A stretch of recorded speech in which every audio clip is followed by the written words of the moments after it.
Hello children, we move on to the next topic in the chapter life processes, and that is called as excretion.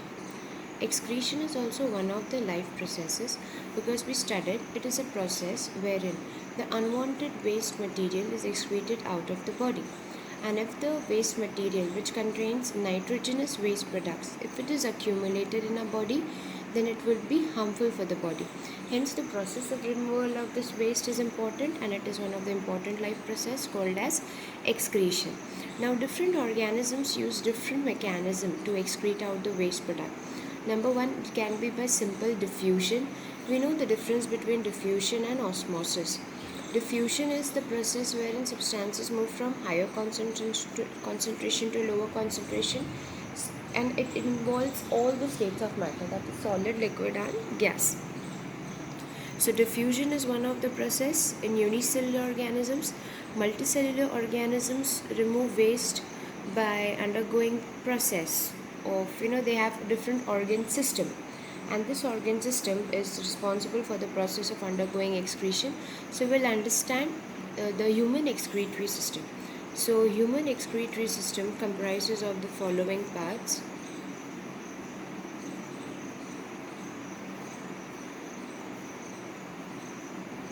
It comprises of pair of kidney,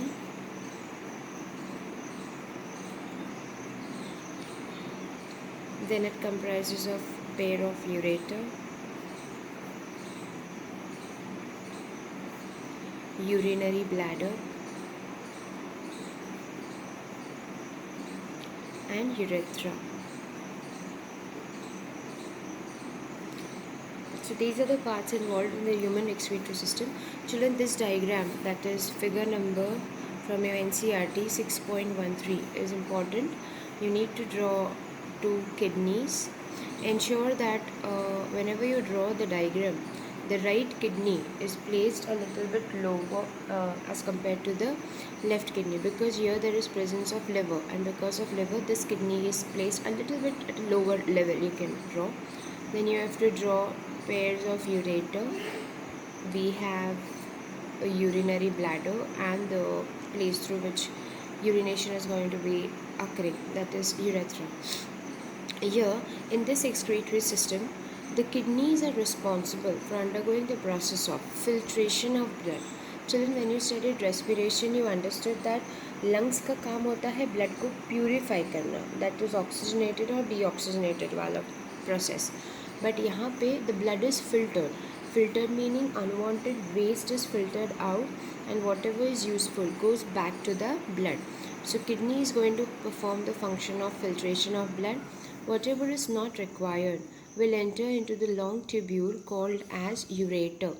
Through the ureter, the urine will get collected into the bladder. The urinary bladder is a highly muscular organ, and once the bladder is full, the person receives the sensation of undergoing urination, and through urethra or urinary orifice, it is called as, the urine is excreted out. Children, this much part is important from the external morphology of excretion. Now we need to understand what is the internal structure of kidney. When we take a section through a kidney, you understand that the kidney internally is divided into two zones. Outer one is called as cortex. This is the cortex region. Renal cortex we call it as. And the inner one is called as renal medulla. It is not there in your course. The renal medulla is provided with pyramidal shaped structures, and this pyramidal shaped structures contains the basic filtration unit. There are many million of fine strands, and each strand is called as a nephron. Nephron is the basic filtration unit present in kidney. जैसे lungs में alveoli basic purification unit है. Alveoli was completely surrounded by network of blood capillaries. Similarly, nephron basic filtration unit है. ये भी blood capillaries से surrounded होगा. Children, जब exam में डायग्राम पूछा जाता है, नेफ्रॉन और एक टर्म आता है neuron, you people usually get confused and you make it ulta pulta, like nephron mein you'll draw neuron and neuron mein you'll draw nephron. So please be very precise when you're practicing. Nephron is present in kidney and neuron is the basic cell of nervous tissue. Now, if we draw one stand, if we elaborate it, the diagram is there. The figure in your NCRT, it is figure number 6.14. That diagram is also important. A typical nephron, one nephron if I draw, which is a basic filtration unit, has a cup-shaped structure, and the cup-shaped structure is called as Bowman's capsule. This is a cup-shaped structure called as Bowman's capsule. It has renal tubule, and the renal tubule is divided into three parts.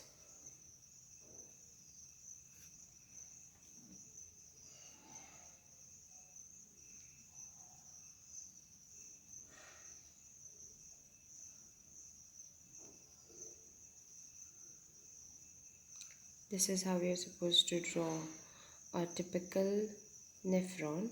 You can draw the way it is present in your NCRT as well. You can draw it this way also, the way you are comfortable. So this is the structure of a typical nephron. This structure is called as Bowman's capsule, named after the scientist. This Bowman's capsule contains network of, you cannot say network, not like a ball of blood capillaries, and this is called as glomerulus.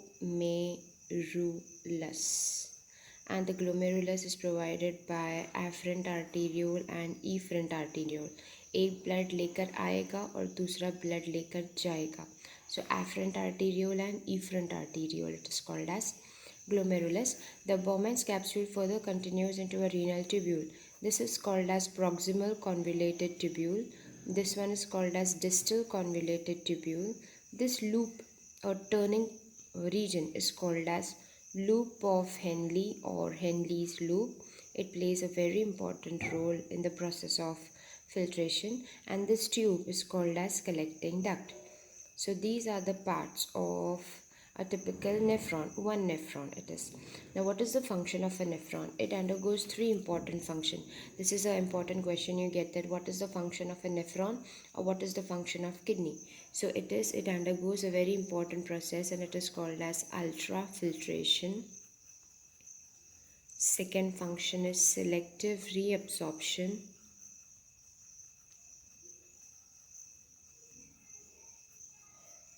And the next one is osmoregulation. So this is one of the important question you get. Now what are these functions? Whenever the afferent arteriole brings it the unfiltered blood, this glomerulus is going to act like a sponge. It will be completely filled with the blood, and this glomerulus will undergo squeezing. When it squeezes, this layer of Bowman's capsule will show first process, that is called as ultrafiltration. तो यहाँ पे जो filter out होंगी चीज़ें, जो यहाँ filter out होगा, that is the unwanted thing which is getting filtered, and whatever is required will not get filtered out. So whatever is getting filtered over here is called as glomerular filtrate, and that glomerular filtrate is going to contain the nitrogenous waste products as well as some amount of useful substances like glucose, amino acids, certain salts, water. ये सब भी filter out हो जाएगा. ये जो glomerular filtrate है, that will pass to the linings of PCT, it will pass to the linings of loop of Henle, and it will pass to the linings of DCT. तो जब ये renal tubule में पास होता है, तब second important function होता है selective reabsorption. Children, जब आप हायर क्लास में जाओगे तो यू विल स्टडी कि ये तीनों जो पार्ट्स है, PCT, loop of Henley and DCT, ये तीनों अलग अलग चीज़ों को एब्जॉर्ब करते हैं. तो जब ये एब्जॉर्प्शन का प्रोसेस करते हैं, उनका रेशियो अलग होता है, अमाउंट ऑफ एब्जॉर्प्शन रेट अलग होता है. So for time being, you need to understand that they undergo the process of selective reabsorption. And then after reabsorption, whatever is not to be absorbed and it is waste gets collected into the collecting duct, and that is what is going to be called as urine. All the collecting ducts of all the different nephrons unite. यहाँ के सारे collecting ducts unite होके बनेंगे ureter, और ureter open होता है urinary bladder में. So this is about a typical nephron, that how it functions. Children, one more thing to add on to your information. Say for example, glucose is getting filtered out over here. Now this glucose, when it passes through the renal tubule, that is PCT, loop of Henle and DCT, तो इनके पास selective reabsorption की property है, पर इनका जो reabsorption का amount है, say for example they are only allowed to absorb 100 milligrams, तो जो यहाँ पे ग्लूकोज जमा हुआ है वो 100 मिलीग्राम से ज़्यादा है। तो जब ये यहाँ से पास होगा तो ये जो रीनल ट्यूब्यूल है that will only absorb 100 milligrams, जो एक्स्ट्रा अमाउंट है वो रीअब्जॉर्ब नहीं होगा, and that will enter into the urine, and this urine when it is excreted out of the body will contain the traces of glucose. Hence a person who is diabetic, when they urinate there is presence of glucose in their urine. The process of releasing out urine through the urethra is called as micturition. You can also call it as urination, but it is also called as micturition. So that is how in the urine of a diabetic patient glucose is tested. So children, these are the functions of a typical nephron, and this is the diagram of nephron. You can draw it this way also. You can draw it the way it is given in your NCERT. The third function is osmoregulation. Osmoregulation means to maintain the water level in your body. Now see, whenever the kidney filters the blood and whatever is not required is excreted out, gets collected into the bladder, and then it is micturated out. So now your body will be again in demand of water. So those impulses are sent to your brain, and your brain will tell you to intake water. So this is what is called as osmoregulation, the coordination between the entry and exit of water in your body. So this is about excretion in human beings. Now there is a small topic that is called as haemodialysis, which functions as, you can say, artificial kidney. Now what is hemodialysis? See children, a person who is suffering from kidney failure or is highly diabetic, they have to undergo the process of hemodialysis. Now what is hemodialysis? जब किसी इंसान का kidney fail हो जाता है तो obvious है कि उसकी बॉडी में ब्लड फिल्टर आउट नहीं हो पाएगा. So the person is asked to undergo, when it is a very severe stage, the person is asked to undergo the process of hemodialysis. Hemo stands for blood. So the artificial kidney, which is a device to remove nitrogenous waste products from the body, from the blood through the dialysis process, is called as hemodialysis. मतलब जो काम kidney कर रही है अब वो एक machine करेगी. मशीन को हम कहते हैं हेमोडायलाइजर. अब इस प्रोसेस में it's very simple to understand. There is a machine called as haemodialyser which is provided with a tubule inside. Now in this tubule there are two pipelines. One, and here is the patient lying down on the bed. Say for example if I draw it like this, the patient's arteries and veins are connected to the hemodialyzer machine. From the blood vessels, the impure blood will be entering, the blood which is to be filtered will be entering into the hemodialyzer machine. This hemodialyzer machine will function like your kidney, and these tubules will absorb all the nitrogenous waste products, and whatever is filtered, that filtered blood will again enter into the patient's body. So this process is called as hemodialysis, and the machine used is called as hemodialyzer. Children, this is a very time consuming process and it charges a lot. So very few people are able to afford. Otherwise the people who suffer from kidney failure, either their kidney has to get transplanted or they have to undergo this process. So this is about hemodialysis. Now another topic and the last topic of the chapter is excretion in plants. See, we know that excretion is one of the life processes in living organisms. तो plants में भी ये process होगा, and you are all aware of that what are the processes going on. Number one is exchange of gases. ये इसका one of the excretion process है. Now what is exchange of gases? You know that plants undergo two process. One is photosynthesis and one is going to be respiration. और हमको पता है कि ये दोनों ही प्रोसेस में गैसेस एक्सचेंज होते हैं. So what is not what required by the plant is excreted out. So exchange of gases is called as excretion in plant body. Second is transpiration. जैसे हम लोग को स्वेट आता है ह्यूमन बींग्स को, वैसे प्लांट्स को जब स्वेट आता है तो हम उसको ट्रांसपीरेशन कहते हैं. एनिमल बॉडी में उसको पर्सपीरेशन कहा जाता है, removal of unwanted water from the body या excess water from the body in the form of sweat. Similarly plant body में जब water excess हो जाता है तो it is lost in the form of water vapor. Then you must have heard about gums and raisins. This is also one of the waste product excreted by the plant body. Then you have something called as tannins, latex. These are also waste products excreted out from the plant body. And the gums, you must be knowing that the laddu which is made is contained gond, which is stone like brownish color, which is crushed and added in making laddus. This is something, the sap, the sap which is absorbed by the body through the xylem. और जब xylem पुराना हो जाता है तो ये sap condense होने लगता है, thicken होने लगता है. और जब ट्री ट्रंक से वो थोड़ा सा ऊज आउट हो जाए तो जब एयर के कांटेक्ट में आता है तो सॉलिडिफाई हो जाता है.